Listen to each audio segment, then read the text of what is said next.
Hello, and welcome to the Data Engineering Podcast, the show about modern data management. RudderStack helps you build a customer data platform on your warehouse or data lake. Instead of trapping data in a black box, they enable you to easily collect customer data from the entire stack and build an identity graph on your warehouse, giving you full visibility and control. Their SDKs make event streaming from any app or website easy, and their extensive library of integrations enable you to automatically send data to hundreds of downstream tools. Sign up for free today at dataengineeringpodcast.com/rudderstack. Your host is Tobias Macey, and today I'm interviewing Toby Mao about SQLMesh, an open source DataOps framework designed to scale data transformations with ease of collaboration and validation built in. So, Toby, can you start by introducing yourself? Hey, how's it going? I'm Toby. I'm the CTO of Tobico Data, and I'm working on SQLMesh. Thanks for having me here today. Of course. And do you remember how you first got started working in data? So, my first job out of college was at a pharmaceutical consulting company, and I was working as an analyst where I would process data using SAS and create decks and stuff with Excel, VBA, etc. So, I kind of got into data engineering through the analyst path.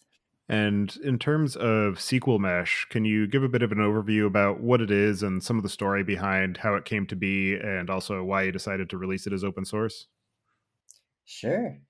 So, at its core, SQLMesh is a transformation framework that's looking to enable data ops. So, it allows you to write transformations in either Python or SQL, and it can orchestrate that and do a lot of stuff for you to do it scalably and correctly. I guess how it started, I led analytics at Airbnb, where I worked on some projects like Minerva, their metrics platform, and experimentation. And at first, I kind of wanted to do a semantic layer metric startup. But as I did some research there, I realized that a standalone kind of semantic layer doesn't really make too much sense because the hardest part of getting good metrics is having good data, right? And that means the transformation aspect.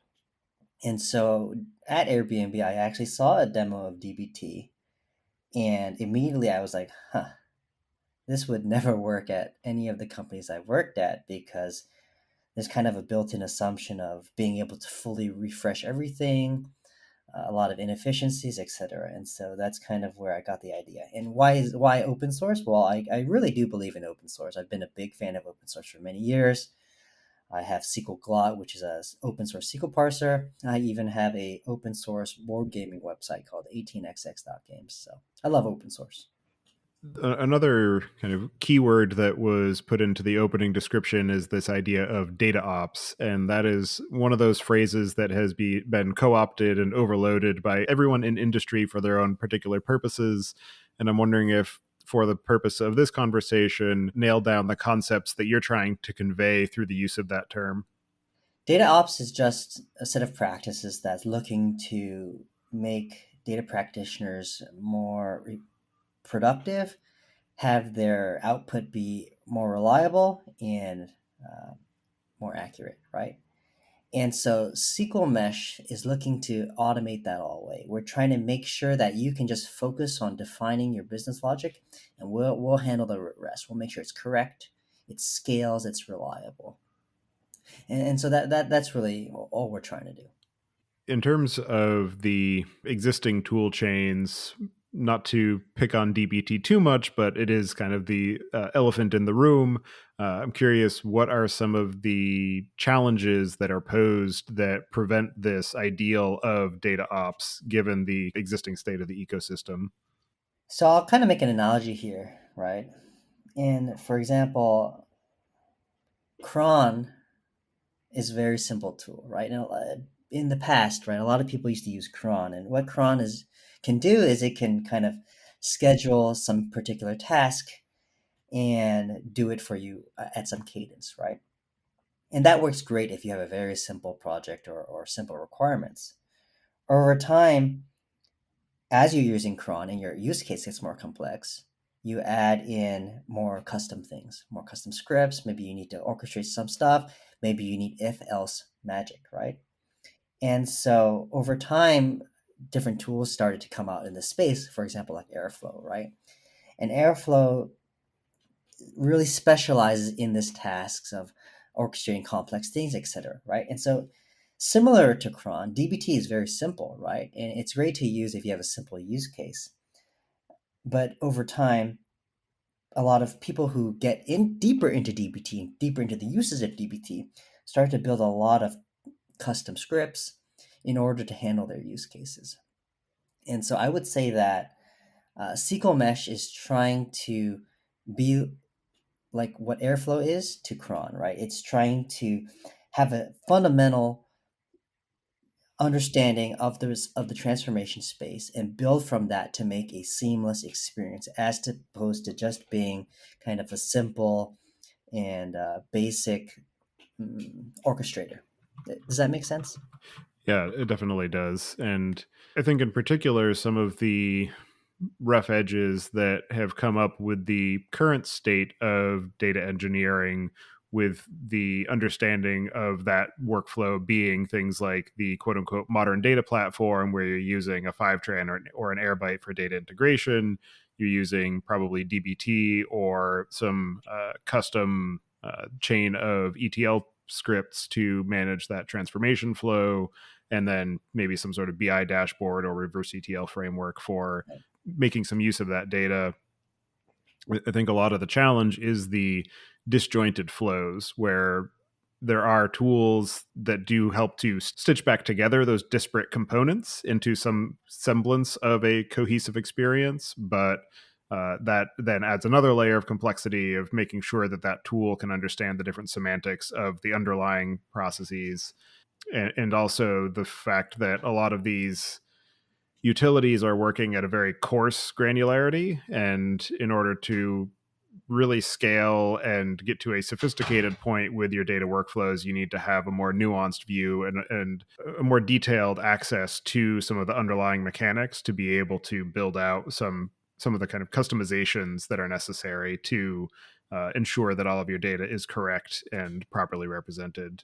Exactly. And so these nuances matter. They really affect the kind of UX of development, right? The experience of developing with data. And so I guess two more rough edges that I kind of want to talk about are one, existing tool chains don't understand SQL at all. Even though you might be writing SQL, your tools just treat them as raw strings and everything is stitched together through templating, right? SQLMesh is kind of built on top of SQL Glot, and so it has a first class understanding of SQL. And so simple things like why do you need to define ref, right? Can't your tool just tell you what your SQL is doing? Why do you have to manually define things, right? Also, if you're using multiple engines, right? Why do you have to manually specify macros to transpile between those two? Like you're writing SQL, you should just be able to kind of switch between engines, right? Then that's kind of what SQL Mesh can do for you. Another part of it is with this whole the development environment experience. I would say that with existing tools, managing development environments is very manual, and it's very cost ineffective, right? So let's say you wanted to make a particular change in your existing workflow, and you want to make a development environment to test your change or look at your change in a representative environment. The default flow would just be to kind of copy your entire warehouse, your entire pipeline into this dev environment, right? But this workflow is very inefficient, right? Because you only need maybe a subset of what you've done. And so either it's inefficient or you then have to manually say, hey, look, I know this is what I'm going to be changing. I can manually specify that, right? One of SQL Mesh's core concept is in the virtual environment layer. So because we understand SQL, we know exactly what has changed in your particular branch. And so from that, we can take the most efficient path automatically towards creating a development environment that is fully representative and has your changes. And so we've taken away a lot of the manual work necessary to kind of do the data, and we make that easy and correct and automatic. In terms of the mapping between different SQL dialects at the very high level of just the core semantics of SQL, I can definitely see where that's an achievable goal, but where it gets complicated is in dealing with some of the different database specific functions that you might call. So using JSON parse in Trino versus whatever other JSON functions are in BigQuery versus Snowflake, et cetera, and some of the semantics of how you access some of the nested attributes of that JSON being one likely very widely used example of those custom functions. And I'm wondering how that has manifested in your work on SQLMesh as far as being able to map between those more engine-specific concepts. Yeah, so all of this is powered through SQLglot, and we do handle JSON extract, etc., and all those differences between different dialects. And so the way we do that is by when we parse the SQL, we first turn it into intermediate representation or an AST, right? So the AST is kind of a generic representation of SQL. And then from that, we can then for each dialect specify, okay, they want to extract out this field from this JSON thing. And so in Snowflake, it's this way. In BigQuery, it's this way. In Spark, it's this way. And so the kind of architecture looks like many dialects coming in, then they go to one representation, and then many dialects coming out. Now, obviously, it's not perfect. SQL is huge, there's a million functions, but we have a lot of them covered. And the important thing is that our architecture is there to support it. So if, for example, we don't have a particular mapping in place, we can easily add that. And now everybody can benefit. As opposed to in the current workflow, you'd probably just write your own custom Ginger macro for your specific use case. And everybody in the world who has this particular case can't benefit from open source. They're going to have to do it themselves in a custom script, right? And so, yeah. And another aspect of what you mentioned in the introduction of SQLMesh is the idea of being able to use SQL or Python for these transformations. And Python capabilities are being added to tools like dbt. They're being added to Snowflake through the use of things like Snowpark. I'm wondering if you can just talk through what that looks like in terms of the types of transformations and how those transformations are written and integrated into the rest of the SQL environment within a given SQLMesh code base. So in SQLMesh, you can do the standard SQL, but you can also write Python. And so the only thing you need to do when writing a Python model is you can either return a pandas data frame or a PySpark data frame. And so it's incredibly flexible. You can do anything you want in there. You can even make API calls. You can hit the database, etc. And we found many of our clients really enjoy the ease and power of our Python models.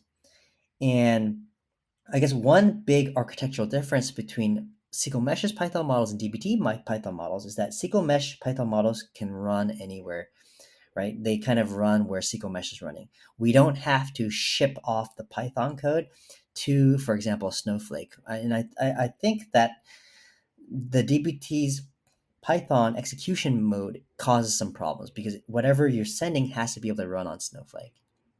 And so the benefits of being able to just run your Python models wherever SQLMesh is much easier to debug.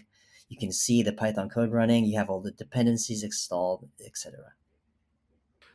And digging more into SQLMesh itself, can you talk through some more of the implementation and some of the user experience around how to actually build a project with it?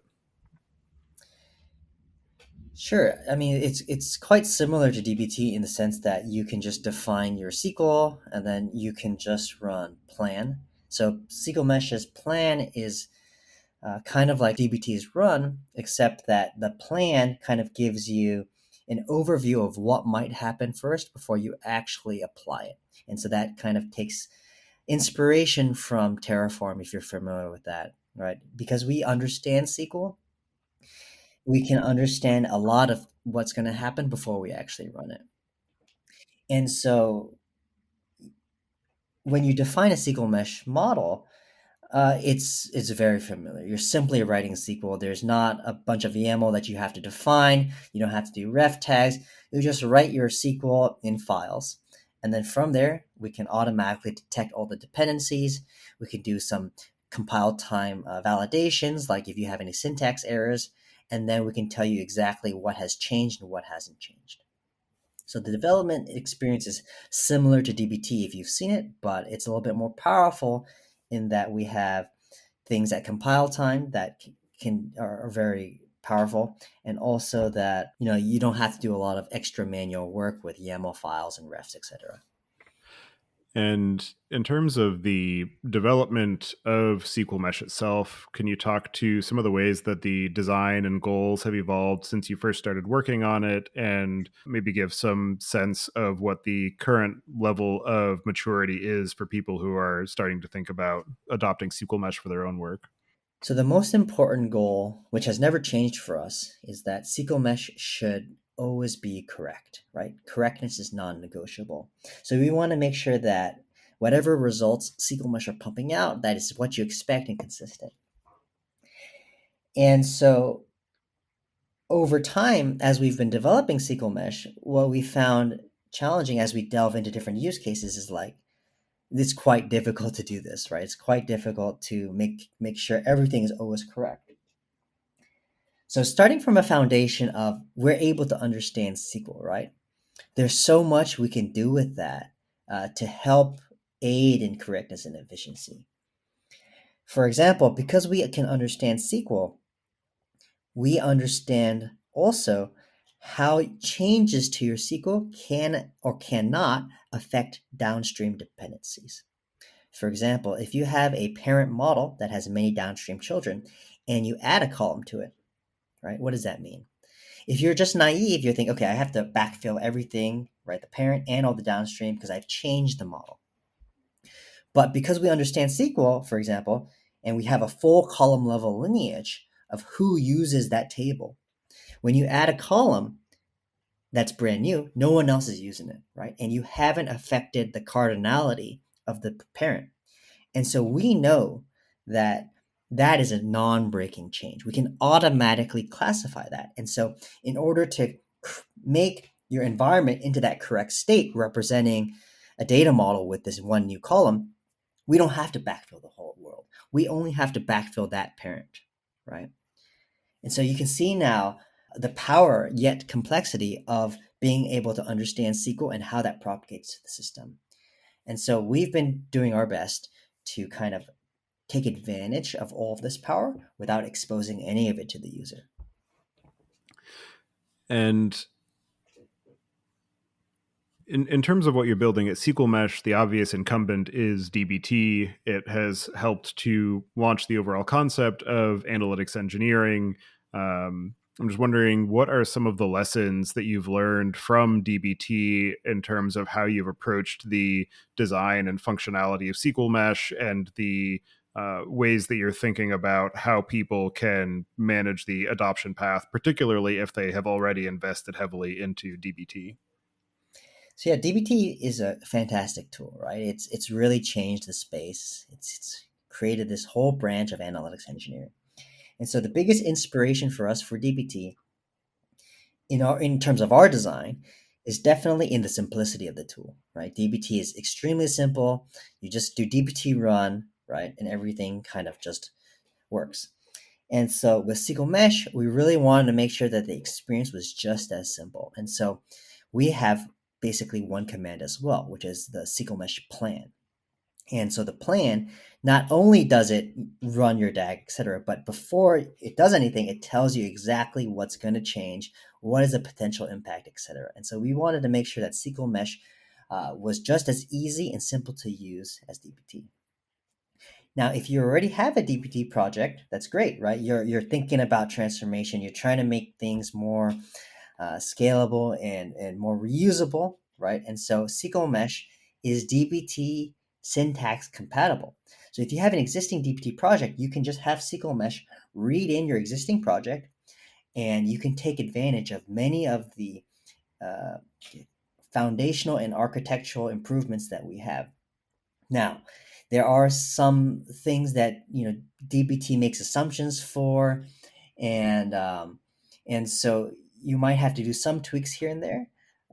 But we've been able to read in large, kind of 1,000 model DBT projects with our existing clients.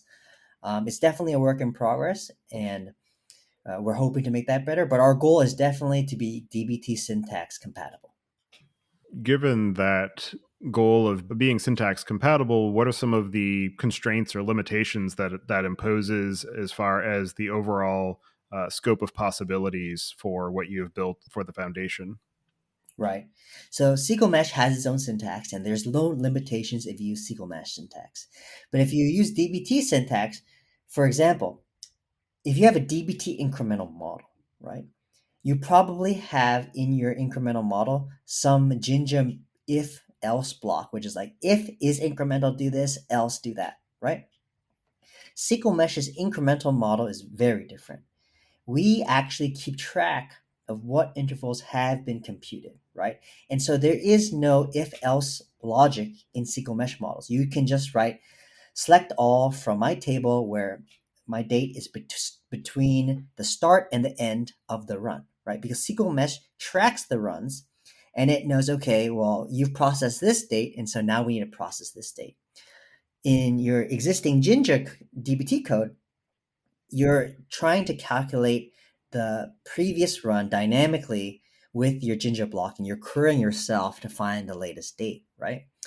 And so if you have something like that, you're going to need to add, for example, another else if block and check if it's SQL Mesh. And if it's SQL Mesh, then you replace your entire subquery block with just a date is between start and end. So because DBT doesn't have a concept of kind of intervals and partitions, etc., if you're using an existing DBT project and you want to take full advantage of SQL Mesh's incremental models, you'll have to add another block in your code. Does that make sense? Yes. In terms of somebody who's using SQL Mesh, I'm wondering if you can just talk through what that overall process looks like from either I have nothing, I just want to get started and start building it out, through to I'm using it in a production context, managing it through a data orchestration engine. Kind of what does that overall kind of day zero through day n workflow look like? Sure. So for day zero, a user first starting out with nothing, they'd probably go to our documentation, they'd go to the quick start, and they'd bootstrap a project using SQL Mesh in it. That's going to create kind of a skeleton with two models, and they're going to get started. So with that, they would set up a particular config. So they point their SQL Mesh to some engine like Snowflake or BigQuery or whatever, just putting in their credentials, etc., or whatever they need to connect. Then they would start adding models. So you just start adding different models for the transformations you're looking for. And then when they're ready, you can just run SQL Mesh plan. And it's going to basically tell you to create your environment and to create all your models, right? And so you can use dev, you can use prod, you can have all these environments, etc. Now, once you start getting more mature and you want to start running these, for example, daily, you could hook that up to a cron. You just have your cron job run SQL Mesh run every day, and it's going to compute only what is needed every day, right? Because we keep track of state, etc. Now, for a more mature company, something that's running thousands of models, etc., you could use something like Airflow. So SQL Mesh has first-class integration with Airflow. That means that SQL Mesh can automatically convert your models into individual DAGs within Airflow. So SQL Mesh doesn't run itself as just one black box within Airflow, right? That's kind of what DBT does. SQL Mesh actually creates first-class objects within Airflow for every single kind of node that you have. And so the benefits of something like that is that you can actually integrate more closely with Airflow. So you can have external signals that trigger certain nodes, or you can have certain nodes within SQL Mesh in Airflow triggering other things, right? And so those are two ends of the spectrum, right? You can have the beginner with just a basic SQL Mesh project using DuckDB locally with no scheduling, or you could have an enterprise kind of Airflow deployment. Another aspect of the DataOps workflow is the idea of being able to do testing and validation, particularly where you don't want to have to use production as your validation environment. And I'm wondering if you could talk to some of the capabilities that SQL Mesh exposes for that CI/CD and staging workflow. Right. So correctness is kind of our core principle. And so we wanted to really make sure that users of SQLMesh had the ability to fully test and validate their data. And so right now, as of today, SQLMesh has two modes of testing. We have unit testing, real data unit test, right? This is something that doesn't really exist today in the industry. But we thought it was very important because we came from software engineering backgrounds, and unit tests are a big part of data development. So first of all, what is a data unit test? So in SQLMesh, you can define a YAML file with fake data. So you can just say like, this table has these rows and these are the expected results after you run your transformation, right? So that means that in SQLMesh, you could define this YAML file with the input expectations and the output expectations. And then now, whenever you want to do anything like CI or whatever, your project will automatically run these unit tests to make sure that none of your business logic changes, right? These are very quick to run because we can, for example, translate your model into DuckDB, and then we can run all of this in CI without having to hit your database, right? We also have what we call audits. So DBT calls these tests, but we call them audits because they're basically data quality checks. And so on your production data after a run, you can check for things like count star, if there's nulls, etc. Right? These are very good as well, but they serve a very different use case from unit tests. So we have both unit tests and data quality checks or audits. Now, one more area that we're looking into adding is table diffs or data diffing, right? And so given you have two kind of tables in different environments with slightly different logic, you may want to understand or see a summary of what exactly is different. And so we're looking into either developing our own version of that or perhaps integrating with Datafold so that you can get this. To the point of data diffs and using that for validation, I'm wondering if you can just talk to some of the types of errors or bugs in your logic that you're able to catch through the use of data diff before you actually apply the SQL changes. Right. So maybe you've changed some logic, right? And you, with something like data diff, you can see, okay, for this particular primary key, the value used to be red, now it's blue, right? And then you can say, okay, that's correct. That's exactly what I intended, or there's a problem there. Other things you can check are like row count differences, like this particular set has 1,000,000 rows and this one had 15 million rows. That doesn't seem right. And so it's kind of a quick way for you to check on real data what the differences are. And digging more into the orchestration experience, in the documentation, it points out that SQLMesh is aware of the fact that it's operating on an orchestrator. And I'm curious if you can talk to some of the benefits that you're able to gain by having the transformation tool understand the semantics of that orchestration engine, as well as some of the complexities that that adds because of the need to have another layer of integration within the tool chain.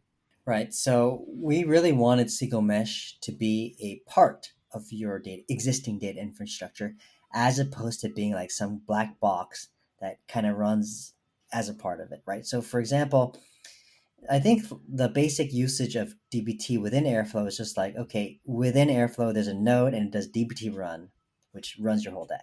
Right. But SQL Mesh integrates directly with Airflow and creates individual DAGs for every model that you have. And so the benefits of that are pretty clear, right? You can use the existing UI for Airflow to see exactly how your DAG flows. You can take into consideration external signals and also trigger external signals at the individual model level, right? And so, yes, there is some complexity here in that now SQL Mesh integrates with Airflow, but that complexity is mostly abstracted away from the user. The user doesn't have to think about anything. They just write their models in SQL Mesh, and then we do all the hard work of hitting Airflow, creating all the DAGs, and orchestrating all of that. I'm a bit biased because of the fact that I am using Dagster for my own day-to-day work. And one of the concepts that they are investing heavily in is the idea of software-defined assets and being aware of what the individual assets are for each of the different processes that are executing. So in the DBT case, they will actually parse out the entire DAG of the project so that you can view each of the individual models, understand when it was last refreshed, et cetera. And I'm wondering if you can talk through what that integration might look like for SQLMesh and some of the mechanical elements that would need to be put in place for enabling that integration. We do plan to eventually integrate with Prefect and Dagster, but we chose to do Airflow first because it's kind of like the industry leader. And yeah, we're big fans of the way Dagster kind of treats its assets, but I would say that tools like Dagster and Airflow are much lower level, right? They are very good at orchestrating tasks, but they don't go too much deeper than that. So although something like Dagster might know when a particular task was executed, it wouldn't have the nuance of this task, has these intervals that have been run for, as well as what that task actually means, right? Because SQL Mesh understands SQL and it understands your models. It fully understands that for this version of a model, what it means, right? And what all the downstream dependencies are. And if you change your model, how that would affect your downstream jobs, right? And so I would say that like SQL Mesh and Dagster are somewhat similar, but SQL Mesh is I guess higher level in that it really understands tables, it really understands SQL and column level lineage. And so I'm not exactly sure how SQL Mesh is going to take advantage of what Dagster has done, but there are definitely some similarities here.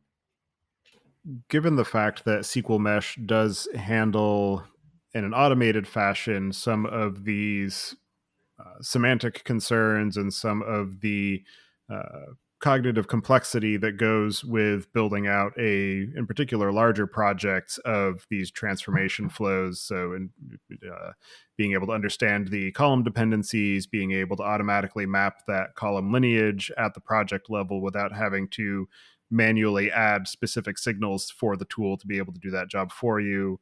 I'm curious what you either have seen or predict as the second order benefits of using something like SQL Mesh for teams that are building out some of these complex data estates. Yeah, so I think it's just going to really help productivity, right? So let's say you're modifying a model downstream and you accidentally refer to the wrong column name, right? If you were to use, for example, DBT, you'd have to wait for your entire DAG to execute until you get that to the node, and then there'd be some error, runtime error, right? Because SQL Mesh has a full understanding of column level lineage, right as you planned, it's going to be like, hey, are you using this column? Are you sure that was correct? Because we understand the whole flow of the data. That's one aspect of it. The other aspect of it, which I think is really important, is that SQL Mesh was really designed to unify the different data stacks that data engineers and data analysts have, right? At all the places that I've worked at, data engineers kind of have their own stack, right? Maybe Scala, Airflow, etc., something a little bit more complex because it has to deal with scale and robustness. And the analysts have their own stack, right? Something that's more geared towards usability, pure SQL, something that they're familiar with. And so SQL Mesh is intended to be easy for the analyst to use, but robust and scalable enough that a data engineer would use it in their production systems. And so the real benefit of something like SQL Mesh I see is that it would enable a company at any scale to really leverage the same stack because not only is it easy enough for someone less technical to use, but also it robust enough that we can handle any of the kind of data flowing in that a data engineer used to have to kind of do custom stuff for. Some other aspects of building a tool like this and working with it and the team and organizational level are the kind of communication elements, documentation, I'm curious if you can talk to what SQLMesh has in that avenue as far as something analogous to the DBT docs capability, et cetera, and also some of the collaboration aspects of data engineering and data analysts and some of the ways that SQLMesh thinks about those challenges. Sure. So SQLMesh includes a free UI, right? The UI includes not only an IDE, but it includes docs. And so the way SQLMesh does docs is we have a kind of very SQL first format, right? So you just write in your models comments, and then those comments get automatically put into a nice docs interface. And so we find that to be aesthetically pleasing because you don't need another YAML file or anything like that. We can automatically parse out the comments, we can parse out the column names, we can parse out the types, and automatically create a nice UI for you, which is free and open source. So in terms of collaboration, SQL Mesh has a couple different avenues here as well, right? Because our dev environments are so cheap and easy to make, anyone can kind of make a dev environment with their changes and point people to it. People can see exactly what your changes would entail. So we have also an open source CI/CD bot, and so whenever you make a PR using that bot, the bot will automatically create a dev environment that has your particular changes, which means furthermore, people can look exactly, okay, if we were to merge in their PR, this is the state of the warehouse with that change. So that further facilitates collaboration. And for people who, in particular, are moving from DBT into SQL Mesh, but also people who maybe have just been managing a pile of SQL scripts and moving into SQL Mesh, I'm curious how that automatic dependency management at the column level and the collaborative elements influence the ways that they think about the structure of the projects and the granularity of the transformations that they want to build. Well, if you already have kind of scripts or using DBT, you've already kind of thought of these things. Um, we have an interesting use case. We're working with this company with an existing multi-thousand model DBT project. And what was really surprising to me was that, so although we do have the DBT adapter, they really loved the simplicity and syntax of SQL Mesh. And so they decided to just rewrite their entire DBT project into SQL Mesh. And so they said that it was actually quite easy to do it. It's mostly just copy and paste, deleting the refs. And from that, they were able to also take the time to refactor things a little bit and make things nicer. And so I was surprised that they went through that. But in the end of the day, they they really they thought it was worth it, and they enjoyed doing it. And now their project is much simpler, right? There's no more refs.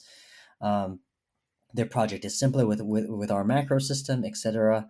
It's checked at compile time, and so I was quite surprised to see something like that. I've also talked to one of our partners. They're a smaller company, and they already had a 40 model DPT project, and they also decided to rewrite the project instead of just using the adapter. And their reason was just like, okay, well, the SQL mesh syntax is just SQL, right? There's no Jinja. And so what they really liked was that they were able to copy and paste just their SQL and their models into the BigQuery UI without having to remove or render their existing Jinja. So I don't know.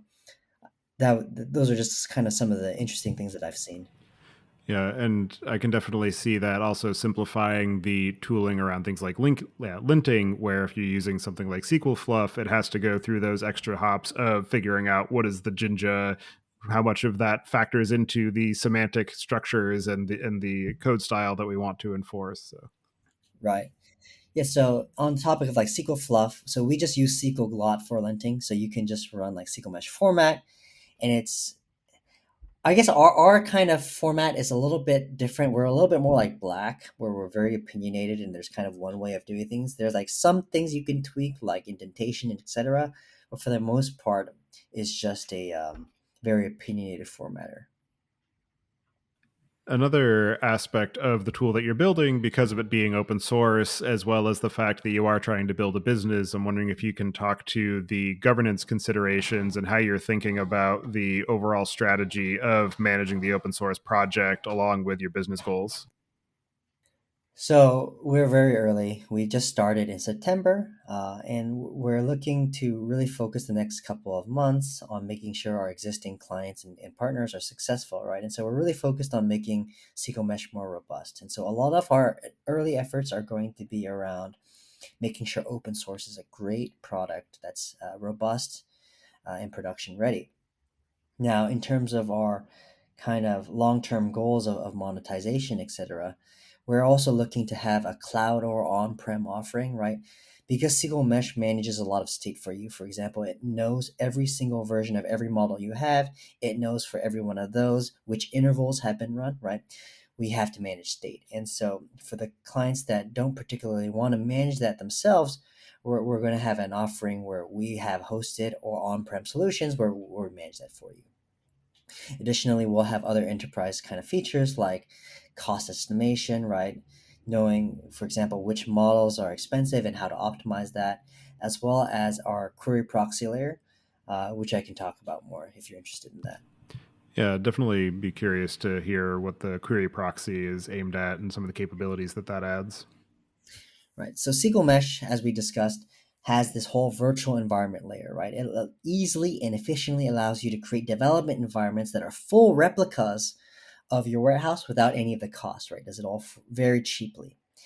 And so the vision here is that end to end, we want to be able to have any tool, even outside of SQL Mesh, be able to query those virtual environments. The real world use case would be like an executive says, "Hey, I want to look at this new metric. Like, what happens when I change the definition of daily active users? How does that affect all these downstream things? How does that affect my Tableau dashboards?" Right? In traditional systems, like you're kind of out of luck. Either you have to test it in production, or you're going to have to change all your Tableau dashboards, which is going to take forever, right? And so one of the features we're thinking for enterprise is a query proxy layer. And so we would just have Tableau point to this proxy layer, which acts like a SQL server. And with a simple flag on that side, you can easily route all your existing Tableau queries into the right dev environment so that you can now, without touching Tableau, see what this new metric would look like without affecting production. So that's one idea that we have.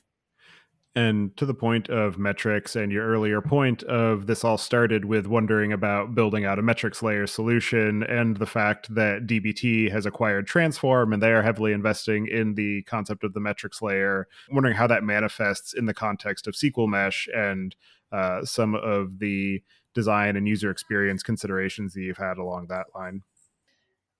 Our team has a lot of experience in metrics and experimentation, right? We come from Airbnb, Apple, and Netflix, but we worked on some of these really large scale advanced metric systems. And so it definitely is one of our ambitions to take our core foundational transformation layer and add a very powerful semantics layer. And so I don't have a timeline on that. It's something that we're planning to do. But one thing I will say is that we really want to do it in a way that is quite flexible. And so that just doesn't mean just business metrics, right? When we're doing metrics, we're also planning to do metrics that are suitable for experimentation, right? And suitable for machine learning features. In your work of building SQL Mesh and working with some of the early adopters, what are the most interesting or innovative or unexpected ways that you've seen it applied? Yeah, so I think the most interesting thing is that there's kind of two spectrums of users that we've seen, right? I kind of mentioned this before, but one of our clients is a huge power user of DBT. They have 14 or thousands of models, right? And they were able to not only translate all of that to SQL Mesh, but they also then hooked it up to a really advanced CI/CD system, right? So they were really taking SQL Mesh to the fullest. We weren't anticipating that there would be such passionate user base already, and they're building so much really cool stuff with it, taking advantage of all the stuff that we have. And on the other side of the spectrum, right, we're seeing small shops, right? You would think that these companies are kind of DBT's bread and butter, but they love SQL Mesh because of just how simple it is, right? One of the things they told us was that SQL Mesh is simply SQL. They love that, right? They also loved how SQL Mesh doesn't have layers and layers of config, right? One of our our clients said that reading the DBT docs was so confusing, and there's just so many nested layers of inheritance with the YAML files. They didn't want to deal with that. They just wanted to write SQL. And so we've kind of been surprised at these two spectrums of users. And in your own work on this project and operating in this space, what are the most interesting or unexpected or challenging lessons that you've learned in the process of building SQL Mesh? Yeah, so I think that I used to think that DBT was quite simple, and it is simple to use, but because we support DBT projects, right, we had to dig into the nitty gritty of how DBT is actually implemented. And actually, under the hood, there's a lot of complexity with dealing and managing with nested layers of config and YAML files and a bunch of implicit rules that we needed to get right in order for your existing DBT project to work with SQL Mesh. And so, although under the hood, although at face value, DBT seems quite easy to use, once you dig into the nuances of how like configurations and the YAMLs all interact with each other, it's actually quite complex. So that was a little surprising to me, as we were developing SQL Mesh. And so, for people who are interested in building out their data transformations in a primarily SQL environment, what are the cases where SQL Mesh is the wrong choice? So SQL Mesh is not the right choice if you have like a real time pipeline. So if you have CDC or you want something really low latency, right? SQL Mesh is not the right choice.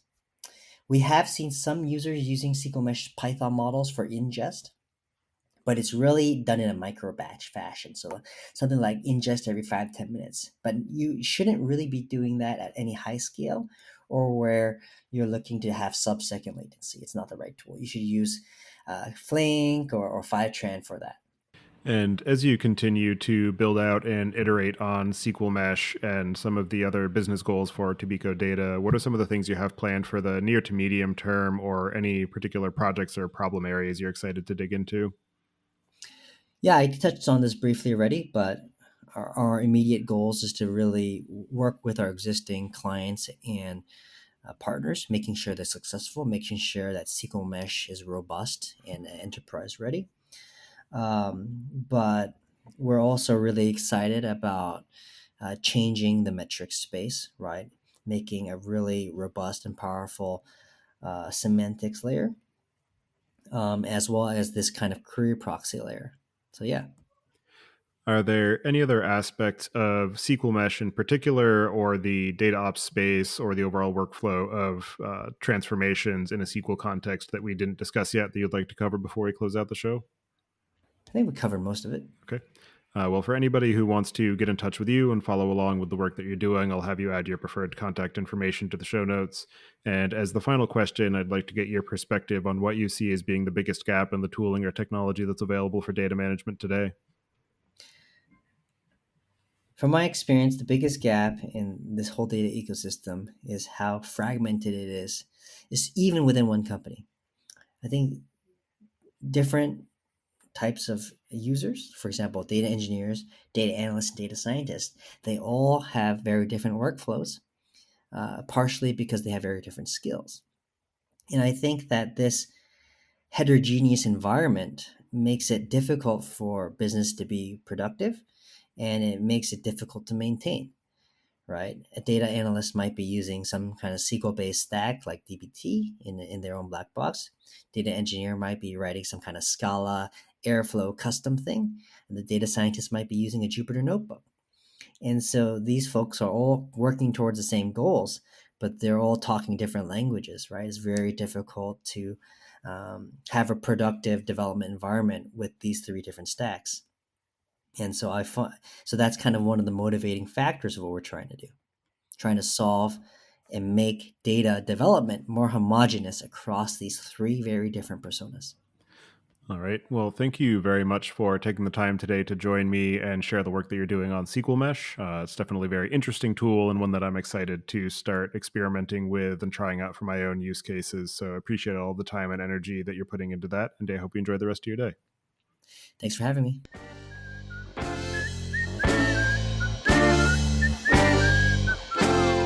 Thank you for listening. Don't forget to check out our other shows, Podcast.init, which covers the Python language, its community, and the innovative ways it is being used, and the Machine Learning Podcast, which helps you go from idea to production with machine learning. Visit the site at dataengineeringpodcast.com to subscribe to the show, sign up for the mailing list, and read the show notes. And if you've learned something or tried out a project from the show, then tell us about it. Email hosts at dataengineeringpodcast.com with your story. And to help other people find the show, please leave a review on Apple Podcasts and tell your friends and coworkers.